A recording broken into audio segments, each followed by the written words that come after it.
Hello friends, എല്ലാവർക്കും നമസ്കാരം. നിങ്ങളേവരും കാത്തിരിക്കുന്ന അലീനയുടെ ഇന്നത്തെ വിശേഷത്തിലേക്ക് എല്ലാ കൂട്ടുകാർക്കും സ്വാഗതം. എല്ലാവർക്കും നല്ലൊരു ദിവസം ആശംസിച്ചുകൊണ്ട് തന്നെ വിശേഷത്തിലേക്ക് കിടക്കാം. ലൈക്ക് ചെയ്യാനും ഹൈപ്പ് ചെയ്യാനും മറക്കരുത്. തുടങ്ങുമ്പോൾ തന്നെ ബാലചന്ദ്രനെയും അതുപോലെ നമ്മുടെ ഗംഗാധര മേനോനെയാണ് കാണിക്കുന്നത്. അങ്ങനെ നമ്മുടെ ബാലചന്ദ്ര മേനോൻ ചോദിക്കുകയാണ് സ്റ്റാൻലിയുടെ അഡ്രസ്സ് അതെനിക്ക് വേണമെന്ന്. അപ്പൊ ഗംഗാധര മേനോൻ ചോദിച്ചു, അതെന്തിനാ ഇപ്പൊ സ്റ്റാൻലിയുടെ അഡ്രസ്സ്, അതിപ്പം അന്വേഷിച്ചു പോകേണ്ട കാര്യമുണ്ടോ എന്ന്. അപ്പോഴത്തേക്കും നമ്മുടെ ബാലചന്ദ്രൻ പറയാണ്, അയാൾ ഫ്രീ ആണെങ്കിൽ വൈജയെ അയാൾക്ക് കെട്ടിച്ചു കൊടുത്തേക്കാം, അതിനുവേണ്ടിയാണ് ഞാൻ അഡ്രസ്സ് അന്വേഷിക്കുന്നത്. പിന്നെ ഒരു ഭർത്താവിന് കൊടുക്കാവുന്ന ഏറ്റവും നല്ല പ്രസന്റേഷൻ അല്ലേ ഭാര്യയെ പഴയ കാമുകന് വിട്ടുകൊടുക്കാം എന്നുള്ളത്. അത്രയും ഒരു ഹൃദയവിശാലതയെ എനിക്കുണ്ട് ഗംഗാധര. ഉം കുറച്ച് ലേറ്റ് ആയി പോയെന്നല്ലേ ഉള്ളൂ. അവര് ജീവിക്കട്ടെ, ഒരുമിച്ച് ജീവിക്കട്ടെ. ഈ ഈ വൈകി വന്ന വസന്തം എന്നൊക്കെ കേട്ടിട്ടില്ലേ? ആ, അതുപോലെ അതുപോലെ അവര് ജീവിക്കട്ടെ. അപ്പോഴത്തേക്കും നമ്മുടെ ഗംഗാധരൻ പറഞ്ഞു, പരിഹസിക്കുന്നതിനൊരു പരിധി ഉണ്ട് കേട്ടോ. ഞാനും നീയും ഒക്കെ മനുഷ്യജീവികൾ തന്നെയാ. ഒരു ശ്വാസം അണഞ്ഞു പോയാൽ തീരാവുന്നതല്ലേ ഉള്ളൂ. ഉം ഗംഗേട്ടൻ അയാളുടെ അഡ്രസ്സ് തരാൻ മടിയുണ്ടെങ്കിൽ ഞാൻ വൈജിയോട് ചോദിച്ചു മേടിച്ചോളാം. മടിയുണ്ടോ? മടിയുണ്ടെങ്കിൽ പറ.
അപ്പോഴേക്കും നമ്മൾ ഗംഗാധരമേനോൻ പറഞ്ഞു, അത് പിന്നെ വൈജിയോട് ചോദിച്ചു മേടിക്കുമൊന്നും വേണ്ട, ഞാൻ തരാമെന്ന് പറഞ്ഞു. എന്നിട്ട് പറഞ്ഞു, കൊട്ടാരം മറ്റത്തിൽ ഔതക്കുട്ടിയുടെ മകൻ ബാലചന്ദ്രനല്ലോ, സോറി, സ്റ്റാൻലി ജോസഫ് എന്നാണ് അയാളുടെ പേര്.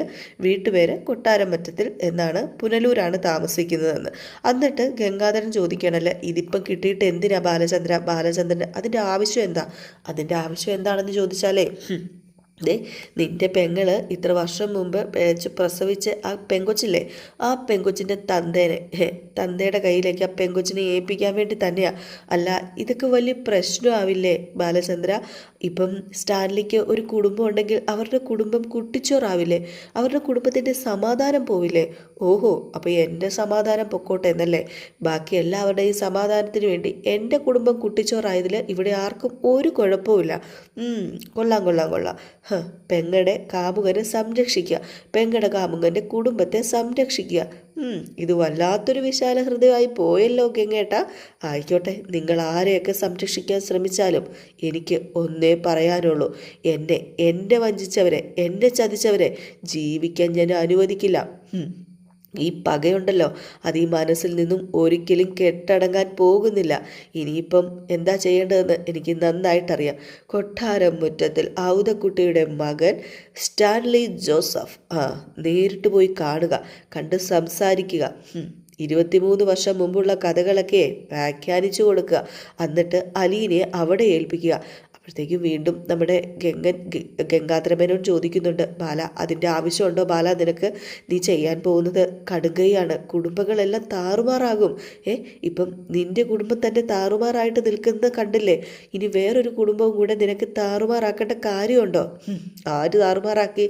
എൻ്റെ കുടുംബം താറുമാറാക്കിയത് ഞാനല്ല, ആങ്ങളമാരും പെങ്ങളും കൂടെ ചേർന്നാണ് എൻ്റെ കുടുംബം താറുമാറാക്കിയത്, എന്നെ ചതിച്ചത്. 10-23 കൊല്ലം എന്നെ ചതിച്ചില്ലേ, എന്നെ വഞ്ചിച്ചില്ലേ?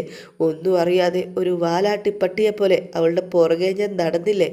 എല്ലാത്തിനും ഞാൻ എണ്ണി എണ്ണി കണക്ക് ചോദിച്ചിരിക്കും ഗംഗാധരമേനോനെ. അതിനുവേണ്ടി തന്നെയാണ് ഈ ബാലചന്ദ്രൻ മലയും പുഴയും ഒക്കെ താണ്ടി ഇവിടം വരെ എത്തിയിരിക്കുന്നത്. ഇനിയിപ്പം എനിക്ക് വേറെ ഒന്നും വേണ്ട.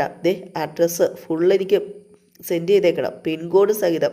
അപ്പോഴത്തേക്കും ആണെങ്കിൽ നമ്മുടെ ഗംഗാധരമേനോൻ വേറെ ഒന്നും പറയാനില്ല കേട്ടോ. എന്ത് പറയാനാണ്? എടുത്തു ചാടി കൊല്ലാൻ നിൽക്കുന്ന വെട്ടുപോത്തിനോട് വേദം ഓതിയിട്ട് കാര്യമുണ്ടോ? ഒരിക്കലും ഇല്ല. ആ ഒരു അവസ്ഥയിലാണ് നമ്മുടെ ബാലചന്ദ്രൻ നിൽക്കുന്നത്. ഇപ്പം തന്നെ എല്ലാം എന്താ പറയുക ശരിയാക്കി കളയും, അത്ര ഒരു വാശി തന്നെയാണ് ഉള്ളത്. തൻ്റെ ഭാര്യ തന്നെ ചതിച്ചതിൻ്റെ എല്ലാ വാശിയും മനസ്സിലുണ്ട്. മാത്രമല്ല അലീനയെ അലീനയെ സുരക്ഷിതയാക്കണം, അലീനെ നല്ല സേഫായിട്ടുള്ള കൈകളിൽ ഏൽപ്പിക്കണം. അതിന് ഏറ്റവും നല്ലത് സ്റ്റാൻലി ജോസഫ് തന്നെയാണെന്നാണ് നമ്മുടെ ബാലചന്ദ്രൻ പറയുന്നത്. എന്നിട്ട് നമ്മുടെ ബാലചന്ദ്രൻ പറയുകയാണ്, ഗംഗാധരമേനോന് നിങ്ങളെല്ലാം ഒരൊറ്റ ലൈനിൽ നിരത്തി പിടിച്ച് നിർത്തിയിട്ട് വെടിവെച്ച് കൊല്ലേണ്ടവനാണ് ഞാൻ. എനിക്ക് സ്റ്റാൻലിനെ വേദനിപ്പിക്കേണ്ട ഒരു കാര്യമില്ല. ഇനി സ്റ്റാൻലിനെ വേദനിപ്പിച്ചാൽ ഈ നിൽക്കുന്ന ഗംഗേട്ടന് നോവോ പറ? അതോ ഇനിയിപ്പം വൈജയന്തിക്ക് നോവും എന്നോർത്തിട്ടാണോ സ്റ്റാൻലിയുടെ ദേഹത്ത് തൊട്ടാൽ? അപ്പം ഗംഗാധരൻ പറഞ്ഞു, ഞാൻ പറഞ്ഞതൊക്കെ തിരിച്ചെടുത്തു, നീ നിൻ്റെ ഇഷ്ടം പോലെ ചെയ്യും, ഇനി ഞാൻ ഒന്നും പറയാൻ നിൽക്കുന്നില്ല. അലീന ഇത്രയും നാളും പെറ്റ തലയുടെ കൂടെ വന്ന് ജീവിച്ചു, അവൾക്ക് നീതി കിട്ടിയോ ഗംഗേട്ട? ഇനിയിപ്പം തന്തയുടെ കൂടെ പോയി ജീവിക്കട്ടെ, അവിടെ ഇനി നീതി കിട്ടുമെന്ന് നമുക്ക് നോക്കാം. അല്ല, നമുക്ക് അവൾക്കൊരു ജോലി മേടിച്ചു കൊടുക്കാം, വീട് മേടിച്ചു കൊടുക്കാം, കല്യാണം കഴിപ്പിക്കാം, നല്ല കുടുംബം ഉണ്ടാക്കാം, ഞങ്ങൾ സഹകരിക്കാമെന്ന് പറഞ്ഞല്ലോ. അതൊന്നും ചെയ്യാതെ അവളെ ദുരിതത്തിലേക്ക് കൊണ്ടുവിടുന്ന പോലെയല്ലേ ബാലചന്ദ്ര നീ കാണിക്കുന്നത്?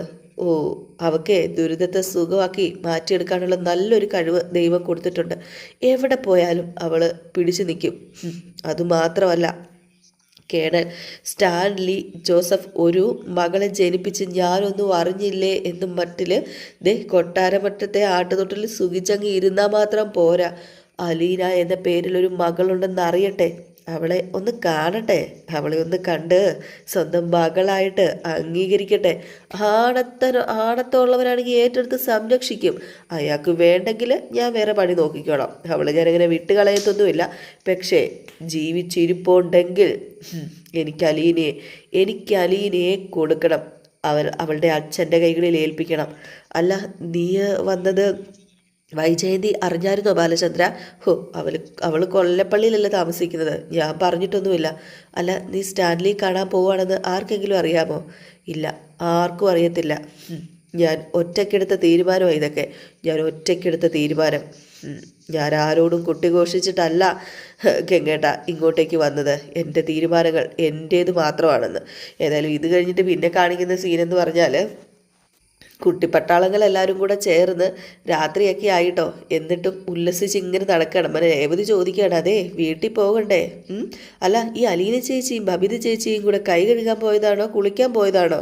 ഓ, സൂപ്പർവൈസർ മേഡം പറഞ്ഞാൽ മതി, ഞങ്ങൾ അതുപോലെ ചെയ്തോളാന്ന് കൃഷ്ണമോള. അപ്പോൾ നമ്മുടെ രേവതി പറഞ്ഞു, എന്നാൽ പിന്നെ അവരെവിടെയാണെന്ന് നോക്കിയിട്ട് വരാനും. അപ്പോഴത്തേക്കുമാണ് അടുത്ത ഫോൺ കോൾ വരുന്നത്. നമ്മുടെ ഗ്രേസി വിളിക്കുകയാണ് കേട്ടോ. ഗ്രേസി വിളിച്ച ഉടനെ നമ്മുടെ രേവതി പറഞ്ഞു, അതേ മിണ്ടാതിരിക്കട്ടോ, ദേ ഗ്രേസി ആൻറ്റി വിളിക്കുന്നുണ്ട് എന്ന് പറഞ്ഞു. എന്നിട്ട് നമ്മുടെ രേവതി ഫോൺ എടുത്തിട്ട്, ഹലോ ഗ്രേസി ആൻറ്റി, പറ എൻ്റെ പൊന്നുമോളെ, നീ അവിടെ എന്നെ എടുക്കുവാ? അത് പിന്നെ ഇവിടെ പിള്ളേർ ഭയങ്കര ബഹളമാണ്, അവരെ ഒന്ന് അടക്കി ഇരുത്തിയതാ. ഏത് പിള്ളേർ? 3-4 പിള്ളേരുണ്ടല്ലോ. അലീന, ഗിലീന, കൃഷ്ണമ്മ, പിന്നെ ഒരു ഡ്രൈവർ ബബിത. ഓഹോ, അപ്പം നീയാണോ ഇപ്പം കാർന്നോത്തി? എവിടെയാ? അതെ വീട്ടിലേക്ക് വരുന്നില്ലേ? നേരം എത്രയായിന്നാ വിചാരം? എല്ലാത്തിനെയും ആട്ടി തെളിച്ചോണ്ട് വരണ്ടേ ആൻറ്റി? ഒന്നിനും ഒരനുസരണയില്ലെന്നേ. കൂറുമ്പിൻ്റെ കൂടാരെന്ന് പറഞ്ഞാൽ മതി. ഓ, 4 വഴിയിലും പാച്ചില്ല. അല്ല, എവിടെ എത്തിയെന്ന് ഒന്ന് പറ. അങ്ങോട്ടേക്ക് വരുന്നേ, ഇപ്പം ഒരു അരമണിക്കൂറും കൂടെ ഒന്ന് ക്ഷമിക്കുക. വേഗം വാ മക്കളെ.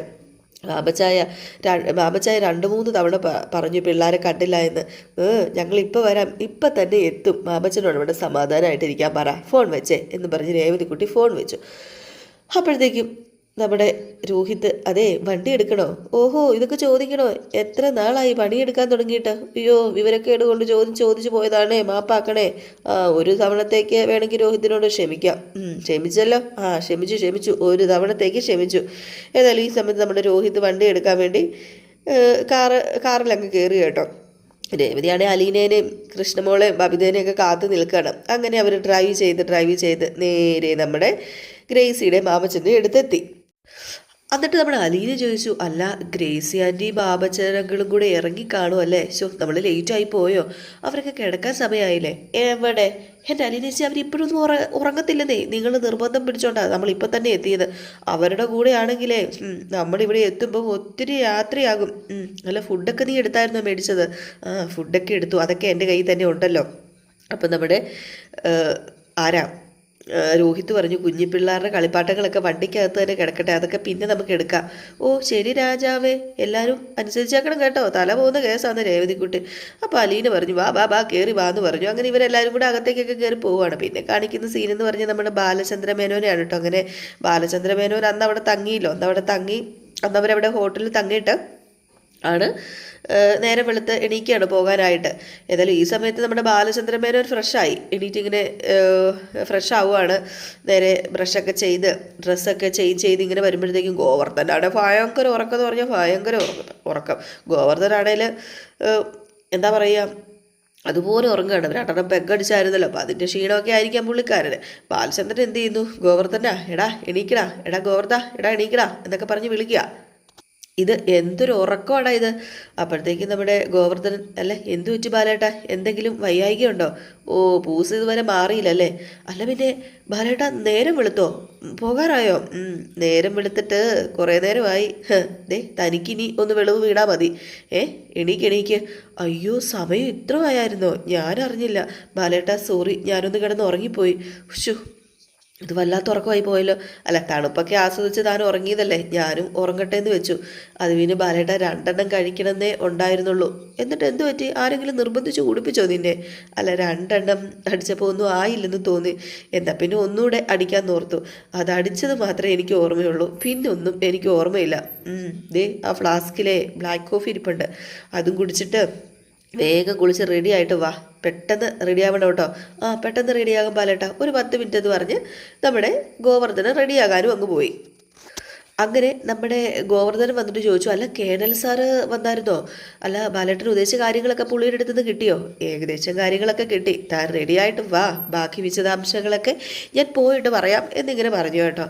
ഏതായാലും നമ്മുടെ ഗോവർദ്ധനൻ എന്താ പറയുക, ഒരു പൂച്ചക്കുട്ടിയെ പോലെ പറയുന്നതെല്ലാം ബാലചന്ദ്രൻ പറയുന്നതെല്ലാം അനുസരിച്ചുകൊണ്ട് അങ്ങ് മാറിപ്പോയി നിന്നു. ബാലചന്ദ്രൻ ഒരു ഫോണും എടുത്ത് കുത്തിപ്പിടിച്ചിങ്ങനെ ഇരിപ്പുണ്ട്. ഈ സമയത്ത് പിന്നെ കാണിക്കുന്ന സീന് ബബിതേനെ, അലീനയും കൃഷ്ണമോളെയും രോഹിത്തിനെയും രേവതിനെയൊക്കെ തന്നെയാണ്. നമ്മുടെ രോഹിത്താണ് പേരമരത്തിൻ്റെ മണ്ടയിൽ കയറി പേരയ്ക്ക് പറിച്ചുകൊണ്ടിരിക്കുകയാണ്. കൃഷ്ണമോളാണെങ്കിൽ അവിടുന്ന് മാങ്ങ പറിച്ചുകൊണ്ടിരിക്കുകയാണ്. അവിടെ മൊത്തം നല്ല രസമാണല്ലോ, മുറ്റത്തൊക്കെ വിശാലമായ മുറ്റവും മാവും മരവും തെങ്ങും ചക്കയല്ലല്ലോ, പ്ലാവും പേരയും ചാമ്പയും ഒക്കെ ഉണ്ട്. എല്ലാത്തുനിന്നും ഓരോന്നൊക്കെ പറിച്ച് ഇങ്ങനെ കഴിച്ചുകൊണ്ടൊക്കെ ഇരിക്കുകയാണ്. ജാതിക്കയോ എല്ലാം ഇങ്ങനെ പറിച്ച് ഇവർ കൗതുകത്തോടു കൂടി ഇങ്ങനെ പറിച്ച് കഴിച്ചുകൊണ്ടിരിക്കുകയാണ് കേട്ടോ ബബിതയും കൃഷ്ണമോളും. പിന്നെ നമ്മുടെ രേവതി ഈ പട്ടാളങ്ങളെ നയിക്കാനായിട്ട് പുറകിൽ ഇങ്ങനെ നിൽപ്പുണ്ട്, കുട്ടി പട്ടാളങ്ങളെ നയിക്കാനായിട്ട്. അലീന ആ കൂട്ടത്തിലില്ല കേട്ടോ. അലീന കിച്ചണിലാണ് കണ്ട. അപ്പോൾ അലീന പറഞ്ഞു, ദേ ഇങ്ങ് വന്നേ, എത്ര നേരമായി എല്ലാം കൂടെ ഇറങ്ങിയിട്ട്, ഇങ്ങോട്ട് വന്നേ, ചായ കുടിക്കാം വന്നേ എന്ന് പറഞ്ഞാൽ അലീന വിളിക്കുകയാണ്. അപ്പോൾ അലീന കിച്ചൺ പരിപാടി എങ്ങാണ്ടായിരുന്നു. ഈ ഒരു സമയത്ത് നമ്മുടെ രേവതി ചോദിക്കുകയാണ് ബബിതയോടെ, ഇതെന്താ പല്ലു പോലും തേക്കാതെ തിന്നുന്നത്? അത് പിന്നെ ഞാൻ രാത്രി ബ്രഷ് ചെയ്തതാ, ഇതും ഒരു പല്ല് തേപ്പ് തന്നെയാ. ഓഹോ, ബാ നമുക്ക് ചായ കുടിച്ചിട്ട് കൊല്ലത്ത് പോകണ്ടേ, കുറേ ദൂരമുണ്ട് കൊല്ലത്തിന്, പെട്ടെന്ന് വന്നേന്ന് പറഞ്ഞു. ഏതായാലും നമ്മുടെ രേവതി കുട്ടി പട്ടാളങ്ങളെ ആയിട്ട് നേരെ ചെല്ലുകയാണ്. അപ്പോൾ ഇനിയിപ്പോൾ ഇവർ കൊല്ലത്ത് പോകുന്നത് നമ്മുടെ ചിന്നുമോളെ കാണാനാട്ടോ. ചിന്നുമോളെ ഒന്ന് പോയി കാണണമല്ലോ. നമ്മുടെ അലീന എപ്പോഴും വരുമ്പോൾ ഉള്ളൊരു ഇതാണല്ലോ ചിന്നുമോളെ പോയി കാണല്. അങ്ങനെ ഇവരെല്ലാം കുട്ടി പട്ടാളങ്ങളെല്ലാവരും കൂടെ അകത്ത് കയറിപ്പോയി. നമ്മുടെ ഗ്രേസിയും അതുപോലെ മാമച്ചനും അകത്ത് ഇരിപ്പുണ്ട്. ഏതായാലും എല്ലാവരും റെഡിയായി ഇറങ്ങി കേട്ടോ പോകാനായിട്ട്. അപ്പം രോഹിത് ചോദിച്ചു, അല്ല ആൻറ്റി വരുന്നില്ലേ ഞങ്ങളുടെ കൂടെ? അത് പിന്നെ മാമച്ചായനെ ഇവിടെ ഒറ്റയ്ക്ക് നിർത്തിയിട്ട് പറ്റത്തില്ല, ഹാർട്ട് പേഷ്യൻ്റ് അല്ലേ. അല്ല നിങ്ങൾ രണ്ടുപേരും കൂടി വന്നാലോ? മാമച്ചായ റെഡിയാ, ഞാൻ സമ്മതിക്കാഞ്ഞിട്ടാണെന്നേ. അവിടെ വരെയുള്ള യാത്ര കുറച്ച് റിസ്ക് ആണെന്നേ. ഇവിടുന്ന് കൊല്ലത്തിന് 150 കിലോമീറ്റർ ഉണ്ട്, തിരിച്ച് ഇങ്ങോട്ടും ഉണ്ട് 150, മൊത്തം 300 കിലോമീറ്റർ. ഒറ്റയടിക്ക് അത്രയും ദൂരം പോയിട്ട് വരുമ്പോഴേ എനിക്ക് ക്ഷീണമാണ്. പിന്നെ മാമച്ചൻ്റെ കാര്യം പറയണ്ടല്ലോ, അതിലും വലിയ ക്ഷീണമാകും. അല്ല അപ്പം 150 കിലോമീറ്റർ ഒരു വശം, അപ്പം അത്രയും ഡ്രൈവ് ചെയ്യുമോ രോഹിത്തേട്ടൻ എന്ന്. അപ്പം രോഹിത് പറഞ്ഞു, അതിനിപ്പോൾ എന്താ ബബിതേ, ഇത് നല്ല സൂപ്പർ റോഡല്ലേ, അപ്പം അടിപൊളിയായിട്ട് ഡ്രൈവ് ചെയ്യാൻ പറ്റുമെന്ന്. അപ്പം മാമച്ചൻ പറഞ്ഞു, അത് പിന്നെ നിങ്ങൾ നേരത്തെ ഇറങ്ങാൻ നോക്കി, ഇപ്പം തന്നെ ടൈം വൈകി. അപ്പോൾ ഗ്രേസി പറഞ്ഞു, ഞങ്ങളും കൂടെ വന്നാലേ 2 കാറ് വേണം, മാമച്ചനെ കൊണ്ട് അത്രയും ദൂരം ഡ്രൈവ് ചെയ്യാനും പറ്റത്തില്ല, ഞങ്ങൾക്ക് കൊച്ചിനെ കാണണമെന്ന് ആഗ്രഹം ഉണ്ടായിരുന്നു, കൊച്ചിനെ കണ്ടിട്ട് കുറേ ആയല്ലോ. പിന്നെ കൊച്ചിൻ്റെ ഫോട്ടോയും വീഡിയോ ഒക്കെ നിങ്ങൾ എടുത്തിട്ട് വരണേ. അപ്പോൾ രേവതി പറഞ്ഞു, അതൊക്കെ ഞങ്ങൾ ഏറ്റു, 5 സ്മാർട്ട് ഫോണും കൊണ്ടാണ് ഞങ്ങൾ ഇവിടുന്ന് പോകുന്നത്, അപ്പോൾ ഉറപ്പായിട്ടും വീഡിയോയും ഫോട്ടോയും പ്രതീക്ഷിക്കാം. അല്ല കൊച്ചിനെ ആരൊക്കെയോ അഡോപ്റ്റ് ചെയ്യാൻ നിൽക്കുന്നുണ്ട്, അതിനൊന്നും സമ്മതിക്കണ്ട കേട്ടോ. വല്ലവരും കൊണ്ടുപോയാൽ പിന്നെ കാണാൻ പോലും പറ്റത്തില്ല നമുക്ക് പോയി, അതുകൊണ്ട് അതിന് സമ്മതിക്കുകയേ വേണ്ട. അത് അവിടുത്തെ സിസ്റ്റേഴ്സുമായിട്ട് ഞാൻ സംസാരിച്ചോളാം അങ്കിളെ, സംസാരിച്ച് അതിനൊരു തീരുമാനം എടുക്കാം. കഴുക്കട്ടത്തെ കോൺവെൻറ്റിൽ ചോദിക്കാതെ അവളെ ആർക്കും കൈമാറാനായിട്ട് പറ്റത്തില്ല, അങ്ങനെയാണ് നിയമവശങ്ങളൊക്കെ. അവിടുത്തെ ഒരു സിസ്റ്ററിന് അവളുടെ പൂർണ്ണ ഉത്തരവാദിത്വം ഉള്ളത്. അതങ്ങനെ തന്നെ ഇരുന്നോട്ടെ, അത് മാറ്റണ്ട അലീനെ. എന്നാൽ പിന്നെ ഇറങ്ങിക്കോ, സമയം പോകുന്നു, രാത്രിക്ക് തന്നെ തിരിച്ചെത്തണ്ടേ. എന്നാൽ പിന്നെ ഞങ്ങൾ പോയിട്ട് വരാമെന്ന് പറഞ്ഞുകൊണ്ട് ഇവർ നേരെ നമ്മുടെ ചിന്നിക്കുട്ടീനെ കാണാനായിട്ട് പോവാണ് കേട്ടോ. അപ്പോഴത്തേക്കും നമ്മുടെ രേവതി ഒരു ഉമ്മയൊക്കെ കൊടുക്കുന്നുണ്ട് ഗ്രേസിക്ക്, ചെന്നോടനെ വിളിക്കാട്ടോ എന്നൊക്കെ പറഞ്ഞുകൊണ്ട് ഇങ്ങനെ യാത്രയൊക്കെ പറഞ്ഞവരിറങ്ങി. പിന്നെ കാണിക്കുന്നത് പിന്നെ ബാലചന്ദ്രനെയാണ്. അപ്പം ബാലചന്ദ്രൻ യാത്ര തുടർന്നുകൊണ്ടേയിരിക്കുന്നു. ഇപ്പം നമ്മുടെ ഗോവർദ്ധനാണ് വണ്ടി ഓടിക്കുന്നത്. അങ്ങനെ ബാലചന്ദ്രൻ ചോദിച്ചു, അല്ല നിൻ്റെ ക്ഷീണം മാറിയോ ഗോവർദ്ധന, കെട്ടൊക്കെ ഇറങ്ങിയോ? കുറേശ്ശെയൊക്കെ മാറി. ആ തണുത്ത വെള്ളത്തിലുള്ള ആ കുളിയുണ്ടല്ലോ, അത് കഴിഞ്ഞപ്പോഴത്തേക്കും ഒക്കെ ശരിയായി. ഓ അത് നന്നായി. ഏതായാലും റെസ്റ്റ് എടുത്തിട്ടാണ് നമ്മൾ പോകുന്നത്, അതുകൊണ്ട് ഇപ്പം നീ നേരെ നിൽക്കുന്നു. ഇല്ലായിരുന്നെങ്കിൽ നീ ഇപ്പം തളർന്ന് കിടന്നേനെ ഗോവർദ്ധന എന്ന് പറയുമ്പോൾ, അങ്ങനെ തളരത്തൊന്നും ഇല്ല ഈ ഗോവർദ്ധനൻ ബാലേട്ടാന്ന് പറഞ്ഞു. ഈ സമയത്ത് നമ്മുടെ ഗോവർദ്ധനൻ ചോദിക്കുകയാണ്, അല്ല ബാലേട്ടാ ഇനി എങ്ങോട്ടാന്ന് പറഞ്ഞില്ലല്ലോ, ഇനി എങ്ങോട്ടാ പോകേണ്ടത്? ഓ ഞാൻ നിനക്ക് മാപ്പ് കാണിച്ചു തന്നില്ലല്ലേ. ഇനിയാണ് നമ്മൾ ഭൂതത്തിൻ്റെ ഉത്ഭവസ്ഥാനത്തേക്ക് പോകുന്നത്, പുനലൂർക്ക്. അല്ല മേനോൻ സാർ ഇന്നലെ വന്നിട്ട് എന്നതാ പറഞ്ഞത്? അതിനെക്കുറിച്ചൊന്നും ബാലേട്ടൻ എന്നോട് പറഞ്ഞില്ലല്ലോ. കേണൽ സാറിൻ്റെ താക്കോലും കൊണ്ടല്ലേ നമ്മൾ പുനലൂർക്ക് പോകുന്നത്. ബാലേട്ടൻ എന്താ പറയുന്നത്? എനിക്കൊന്നും മനസ്സിലാവുന്നില്ല ബാലേട്ട. ഗോവർദ്ധന, ഈ യാത്രയുടെ അവസാനം തനിക്ക് ഞാൻ എല്ലാം പറഞ്ഞു തരാം, തന്നോട് ഞാൻ പറഞ്ഞു തരും. അതുപോലെ മതി ബാലേട്ട. എന്നാൽ പിന്നെ വണ്ടി നേരെ പുനലൂർക്ക് തിരിക്കട്ടെ, മാപ്പ പുനലൂർക്ക് ഇരിക്കട്ടെ എന്ന്. ആയിക്കോട്ടെ ബാലേട്ട എന്ന് നമ്മുടെ ഗോവർദ്ധനം പറഞ്ഞൊരു തലയൊക്കെ കുലുക്കി ഒരു ചിരി. ഗോവർദ്ധനെ പോലെ ഒരു അളിയനെ കിട്ടിയത് ബാലചന്ദ്രൻ ചെയ്ത എന്തോ ഒരു പുണ്യം എന്ന് വേണം പറയാൻ. എല്ലാം പറയുന്നത് കേട്ട് തലയാട്ടി ഇങ്ങനെ നിൽക്കുന്ന ഒരു അളിയനെ നമുക്ക് പോലും കിട്ടത്തില്ല കേട്ടോ. ഏതായാലും ഇത് കഴിഞ്ഞ് പിന്നെ കാണിക്കുന്നത് കൊല്ലത്തേക്ക് തിരിച്ച വണ്ടിയാണ്. നമ്മുടെ ചിന്നുമോളെ കാണാൻ പോകുന്ന രോഹിത്തിനെയും ബാക്കിയുള്ള പെൺപടകളെയുമാണ്. അങ്ങനെ രോഹിത് ചോദിക്കുകയാണ്, അതെ ഇത് തന്നെയല്ലേ വഴി, തെറ്റിയിട്ടില്ലല്ലോ? ഇത് തന്നെയാന്നേ വഴി, തെറ്റിയിട്ടില്ലെന്നേ. അപ്പം രേവതി പറഞ്ഞു, അല്ല ഇത്രയും നേരം ഞാനല്ലേ വഴി പറഞ്ഞു തന്നത്, പിന്നെ എന്താ ഇപ്പോൾ ഒരു സംശയം, തെറ്റിയിട്ടൊന്നുമില്ലല്ലോ? അല്ല തെറ്റിയോ ഇല്ലയോ എന്നറിയാൻ ഇതുവരെ സ്ഥലം എത്തിയില്ലല്ലോ, വഴി വെറുതെ തെറ്റണ്ടല്ലോ, അതുകൊണ്ടൊന്നുകൂടെ കൺഫേം ചെയ്തതാ. ഓ ഓ ഇതുവരെ വഴിതെറ്റാത്ത ഒരാള് എന്ന് ഒരാക്കൽ കേട്ടോ നമ്മുടെ രേവതിക്കുട്ടി. ഇടയ്ക്ക് ചൊറിയുവേ രേവതിയെ. എന്നിട്ട് രേവതി പറഞ്ഞു, ശരിയാ ശരിയാ, ആ ഹരിമോഹൻ എല്ലായിടത്തേക്കും കറക്റ്റ് വഴി തന്നെയാണ് കൊണ്ടുപോയത്. അപ്പോഴത്തേക്ക് രോഹിത് പറഞ്ഞു, അലീന ചേച്ചി ഇതിനോടൊന്നും മിണ്ടാതിരിക്കാൻ പറയോ, വെറുതെ അങ്ങ് ചേലച്ചോളും. അപ്പോഴത്തേക്കും അലീന പറഞ്ഞു, എൻ്റെ പൊന്നു രോഹി, നീ അവൾ പറയുന്നത് ശ്രദ്ധിക്കാൻ പോകണ്ട, അതിൻ്റെ വായൊന്നും അടയ്ക്കാനേ പറ്റത്തില്ല. പിന്നെ ശ്രദ്ധിക്കാതിരുന്ന അവൾ തന്നെ നാണം കെട്ടത് നിർത്തിക്കോളും. ദേ ഇതിനാ ആ പറഞ്ഞ സാധനമില്ലേ നാണം, അതുണ്ടെന്ന് എനിക്ക് തോന്നുന്നില്ല. ഓ ഇതിന് കുറവാണെന്നങ്ങ് വിചാരിച്ചോ? എന്നോടാ കളിയ. എനിക്ക് മനസ്സിലായി ഇതിനൊക്കെ ആ സാധനം ഇല്ലെന്ന് രോഹിത്. അങ്ങനെ ഫ്രണ്ടിലാട്ടോ നമ്മുടെ രേവതി ഇരിക്കുകയും ചെയ്യുന്നത്. അങ്ങനെ അടിയും പടയും ഒക്കെ ആയിട്ട് നേരെ നമ്മുടെ കൊല്ലത്തേക്ക് വിടുകയാണ്. അങ്ങനെ അവിടെ എത്തിയിട്ടോ നമ്മുടെ ചിന്നുമോളുടെ ഓഫനേജിലേക്ക് എത്തി. അങ്ങനെ ചിന്നുമോളുടെ ഓഫനേജിലേക്ക് കൊണ്ടുപോയി വണ്ടി നിർത്തുന്ന ആ ഒരു സീൻ കാണിച്ചിട്ടാണ് ഇന്നത്തെ വിശേഷം അവസാനിക്കുന്നത്. അപ്പോൾ എല്ലാവരും കാത്തിരിക്കുക അടുത്ത വിശേഷത്തിനായിട്ട്. അടുത്ത വിശേഷവുമായിട്ട് വരാൻ ലൈക്ക് ചെയ്യാൻ ഹൈപ്പ് ചെയ്യാൻ മറക്കരുത്. Tata bye bye.